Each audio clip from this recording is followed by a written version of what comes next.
Մի հատ հետաքրքիր բան եմ արել, բայց դրա մասին դեռ չեմ պատմի, եթե իմանա ինչ որ արել եմ, իրան չեմ ասել։ Ես ուղղակի չեմ հասկանում ոնց կարելի է առավոտ արթնանալ, ոչ մի բան չուտել, մի հատ կոնֆետով սև դառը սուրճ խմել։ Սոխ ու սխտորի հոտ, ես շատ սիրում եմ, ասում են չինացիները շատ նախանձեն, նույնիսկ զուգարանի համար չեն ուզում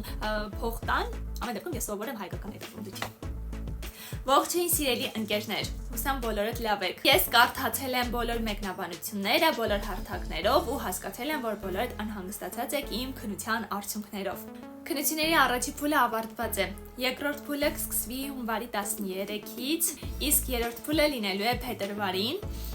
Արդեն օրերը պարզ է, բայց ես քայթինին դեռ չեմ ասել։ Մի հատ հետաքրքիր բան եմ արել, բայց դրա մասին դեռ չեմ պատմի, որովհետև չեմ ուզում քայթենի իմանա ինչ որ արել եմ, իրան չեմ ասել ու չեմ ուզում որ ինքը իմանա։ Ճիշտ է, ինքը մեր սոցհարթակներից չի օգտվում, բայց դե մեկ էլ տեսակ մեկը գտնվեց ու խապարտվեց։ Դրա համար առայժմ այդ մասին չեմ պատմի, ընթացքում կպատմեմ։ Հենց այդ օրերը մոտենան կպատմեմ։ Լավ, այսօր ուզում եմ ձեր հետ խոսել մի քանի բանի մասին, որոնք երբ ես ապրում էի Հայաստանում, Չինաստան գնալուց առաջ իմ համար նկատելի չէր, բայց Չինաստանում 3 տարի ապրելուց հետո, վերադառնալուց հետո իմ աչքին սկսեց երևալ այդ ամեն ինչը։ Այո, այդ ամեն ինչի մասին ուզում եմ հիմա խոսեմ, իմ համար առաջ նորմալ է եղել, նույնիսկ չեմ նկատել, բայց հիմա համ նկատելի է, համ էլ ես չգիտեմ, կամ չեմ հարմարվում, կամ արդեն իմ համար տարօրինակ է դառել։ Առաջինը դա Հայաստանում նախաճաշն է։ Հայաստանում տարբեր տեսակի նախաճաշեր կան, բայց այն մեծամասնության մասին է խոսքս, դա առավոտյան մենակ սև սուրճ խմելն է։ Ես ուղղակի չեմ հասկանում ոնց կարելի է առավոտ արթնանալ, ոչ մի բան չուտել, չխմել ջուր ու միանգամից խմել սև սուրճ։ Ես չգիտեմ, ձեր տանը տենց է թե չէ, բայց մեր տանը այդպես է։ Ու երկար տարիներ այդպես է եղել ու ես իմացել եմ, որ դա նորմալ է։ Առավոտյան, չգիտեմ, տղամարդիկ սև սուրճ խմեն, ծխեն, կանայք էլ մի հատ կոնֆետով սև դառը սուրճ խմեն։ Այս առումով ես երևի ինձ միջին վիճակագրական հայ չհամարեմ, որովհետև ես ընդհանրապես սուրճ չեմ խմում, ես առավոտյան կխմեմ քաղցր թեյ եւ պանիր հաց։ Իսկ Չինաստանում մարդիկ առավոտյան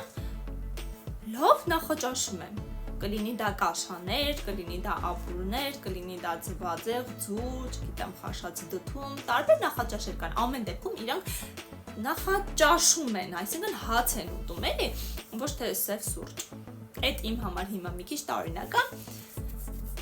Դե ամեն դեպքում ես չեմ խմում, մեկը ինձ չի խանգարում։ Ժողովուրդ ջան, երկրորդ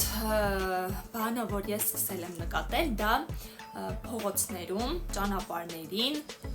սիգնալներն անընդհատ պատճառով, թե առանց պատճառ, պետք է, թե պետք չի, սիգնալներն է, հետո վարորդների իրար հետ խոսալու գեղեցիկ արտահայտություններն է, հետո մեքենաների մեջից լիքը բարձր երաժշտություններն է, առաջ երևի նորմալ էր այդ ամեն ինչի համար հարմարվել է, բայց ինչ Չինաստանից հետ եմ վերադարձել, կարծես թե տարօրինակ է դարձել այդ ամեն ինչի վրա, որովհետև Չինաստանում երթևեկությունը բավականին հանգիստ է, տենց առանց պատճառի իրար սիգնալ չեն տալի, նույնիսկ երբեմն որ պատճառել պետք է ասես թեթև ենքան, որ իրանք իրար հասկանում են, հետո չեն վիճում իրար հետ, տենց ոնց որ ստեղ վարորդները, բացի դրանից այնտեղ ընդհանրապես այսքան ժամանակ չեմ լսել մեքենայի մեջից բարձր երաժշտության ձայն։ Նես չի որ մեքենայի մեջ չեն լսում, բայց այնքան բարձր չէ էլի որ դրսի մեքենայի մեջ էլ լսեն։ Հիմա կարող է դուք ինձ ասեք, բա գնացել ես Չինաստան, եկել ես արդեն նեցի է տարօրինակ է, միա տարօրինակ, բայց դա իմ կարծիքն է, եթե կարող է ձեր համար նորմալ է, շատերի համար նորմալ է, ես ուղղակի իմ կարծիքն եմ ասում որպես տարբերություն, սենց ասենք, ոչ թե ասենք, որ իմ համար նորմալ է կամ նորմալ չի, եկեք դա համարենք տարբերություն երկու երկրների մշակույթների միջև, որպեսզի ինձ մեկնաբանություններում կտանքների չենթարկեն, էլի։ Ժողովուրդ ջան, երրորդը դա այն է, որ Հայաստանում մարդիկ չափազանց շատ են սիրում օծանելիք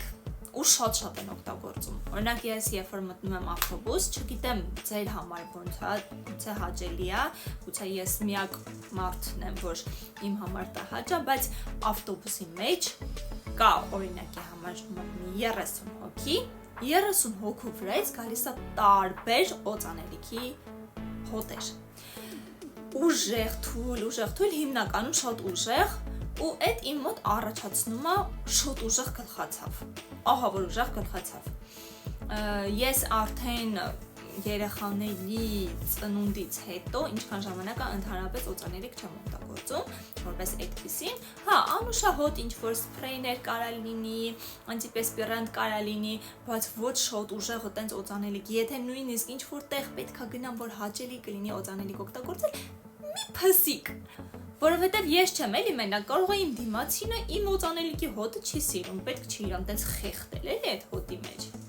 Մի խոսքով դա է տարբերությունը, սենց ասեմ, Չինաստանում էլ կան վատ հոտեր, օրինակ չոտոֆուի հոտը, այնտեղ լուոսոֆեր կա դրա հոտը, ուտելիքներ է էլի դրանք, սոխ ու սխտորի հոտ, նենց չէ որ ես այդ հոտերը շատ սիրում եմ, էլի չեմ սիրում, բայց այդ հոտերը կարող է դուրս չգա, միտեղ էլ սիրտս խառնի, բայց գլուխս հաստատ չի ցավա։ Իսկ ես օծանելիքի հոտերից աստված իմ չգիտեմ ինչա կատարվում կամ մեքենայի հոտերը, այդ որ այդքան ուժեղ հասկանում եմ, որ վարորդը ուզում է, որ իր տաքսու մեջից շատ անուշ հոտ կա, բայց պետք չի այնց հոտ դնել, որ պասաժիրը մտնի ու չուզենա նստի, ուզենա իջնի, էլի։ Չգիտեմ, դուք մեկնաբանություններում կարաք գրեք ես ճիշտ է իմ այս նկատած բաները, թե չէ ես բաց եմ լսելու, բայց պետք չի, խնդրում եմ, իմ մեկնաբանություններում անցենզուր բաներ չլինեն, խնդրում եմ, եթե ձեր մտքին գալիս է տենց ինչ-որ բաներ, խնդրում եմ, փակեք էջը ու դուրս եկեք։ Ժողովուրդ ջան, հաջորդը դա գներն է, խոսքը չի գնում այն ապրանքների մասին, որոնք դրսից ներմուծվում են, բնականաբար իրանց արժեքը մի քիչ բարձր կլինի, օրինակ չգիտեմ, ես կհամեմատեմ Չինաստանի հետ, բնականաբար չինական ապրանքը Չինաստանում շատ էժան է, այստեղ գալիս է պետքա թանկանա, բայց այդքան թանկանա։ Ես լինելով ընդեղի առևտուր անող, հետո ստեղ ու հասկանում եմ, որ կրկնակի չի թանկանում, եռակի չի թանկանում, քառակի չի թանկանում, ժողովուրդ հասնում է հնգակի։ Մեկը դա, բայց նաև շատ ուտելիքն է շատ թանկ։ Չգիտեմ, ես հասկանում եմ, որ մեր ամեն ինչի թանկացում ունի է, տենց դե աշխատողի փողը, դե չգիտեմ ինչի փողը, էներգիայի փողը, այս ինչի փողը, այն ինչի փողը, օրինակ թթվասերը, որ այդքան թանկ է, կամ չգիտեմ պեսոկը, որ այդքան թանկ է, եսի ինչ այդքան թանկ է։ Հասկանում եմ, որ կան տենց մանր մուներ ծախսեր գալի կուտակվում է, դառնում է մի հատ կալորիկ գումար, բայց չեմ փորձում, որ այդ ոստիճոնի։ Մի խոսքով, այն որ ես ոնց ասեմ, հապալասը 14,000 կիլոգրամը, ես ուղղակի չեմ պատկերացնում այդ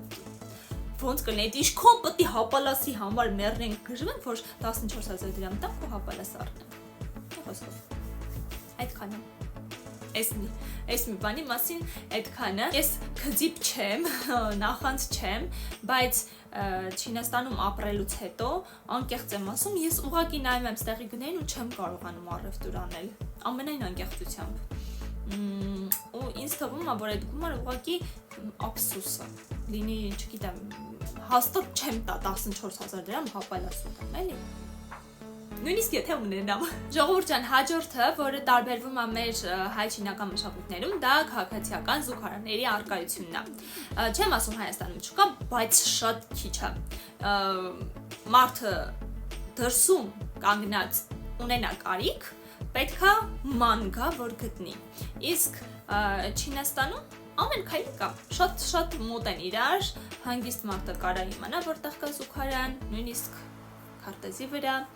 Ու բավականին մաքուր, կոնկրետ մեր քաղաքում Լինֆենում, ճիշտ է Լինֆենը ամբողջ Չինաստանում է հայտնի իր զուգարաններով, բայց այն որ ամեն կանգառին շատ սիրուն զուգարաններ կա, հեռվից որ նայում են, գիտենք այդ ռեստորանը զուգարան չի, շատ գեղեցիկ, ճոխ, մաքուր, բայց չեմ ասում այդպիսի զուգարան լինի Հայաստանում, բայց կարելի է մի քանի հատ զուգարան դնել մանավանդ կենտրոնական տարածքում, երբ որ մարդիկ այդտեղ շրջում են, զբոսնում են, կամ այգիներում ու անվճար լինի, որովհետև Մարդ ես, հիմա կարող է իր ձեռքը կոպեկ չկա, 100 կամ 200 դրամ չկա, պետքա որ ասենք դրսում միջավայրը կեղտոտել։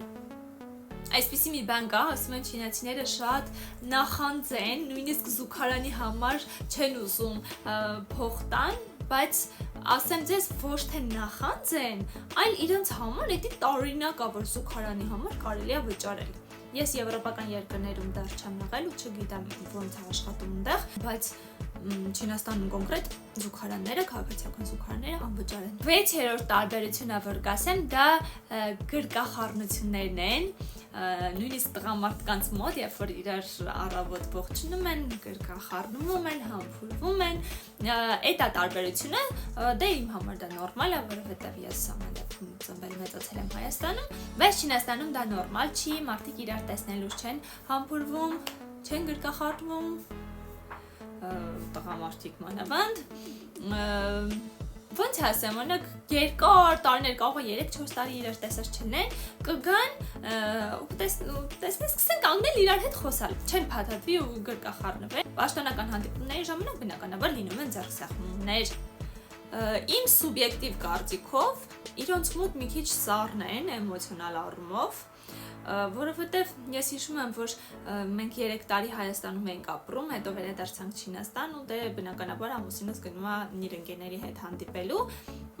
գնում են, հանդիպում են, կանգնում են իրար դեմ, խոսում են, հանգիստ զրուցում են, ուրախ պատմում են իրենց օրերի, անցած օրերի մասին, բայց այդպես գրկախառնություն բացած բաներ չկա էլի։ Ամեն դեպքում ես սովոր եմ հայկական հետապնդություն։ Եմ որ դուք նաև հետաքրքրված եք իմ ճուտիկներով, ասեմ որ իրենք շատ լավ են,